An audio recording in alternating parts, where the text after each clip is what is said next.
Une mise au point par rapport à quelque chose de très important. Toute personne qui a fait la théologie n'est pas pasteur, ni évangéliste, ni apôtre, ni évêque, ainsi de suite. Donc, il n'aspire pas à ces dons ou à ces ministères. La théologie, ce n'est qu'une science pour acquérir une connaissance parfaite et approfondie de toutes les choses qui parlent de Dieu. Raison pour laquelle avoir fait la théologie vous donne la connaissance de Dieu, aussi la connaissance sur tout ce qui concerne Dieu, le spirituel. Être pasteur, être évangéliste, c'est-à-dire que c'est un appel.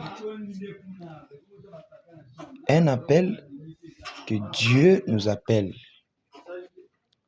Et cela fait à ce que nous puissions avoir la mission de garder les enfants de Dieu selon le ministère que Dieu a donné à tout un chacun. Alors, un pasteur est aussi obligé de faire la théologie. Parce qu'en faisant la théologie, on acquérit la connaissance. C'est pourquoi il est écrit dans la Bible, dans les Saintes Écritures, il est dit que dans votre foi, ajoutez aussi la connaissance.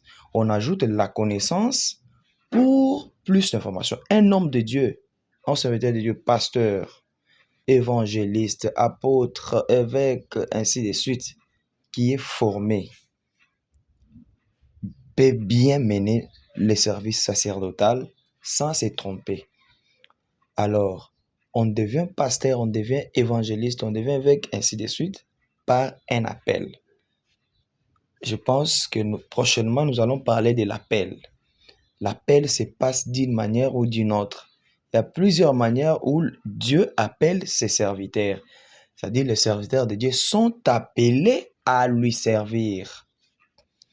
Tout celui qui a fait la théologie n'est pas d'office, n'est pas obligé d'être appelé pasteur, mais il peut être un prédicateur ou même un enseignant de la parole de Dieu.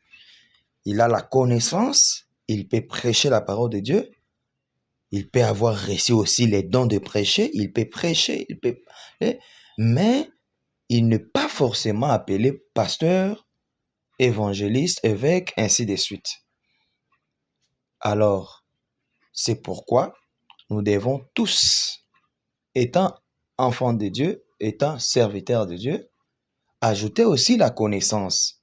Je vais vous donner un petit exemple entre l'apôtre Pierre et l'apôtre Paul. L'apôtre Pierre a écrit, mais l'apôtre Paul a beaucoup écrit. Pourquoi? La différence, c'est que même si l'apôtre Pierre a plus marché avec Jésus, mais l'apôtre Paul a beaucoup étudié. Il a beaucoup appris. C'est pourquoi il a plus écrit. Et vous allez voir qu'il y a une très grande différence. La philosophie théologique utilisée, même dans le langage de l'écriture, parce que c'est poussé par le Saint-Esprit, la connaissance que Dieu a mis dans l'apôtre Paul, cela a fait qu'il puisse se distinguer des autres.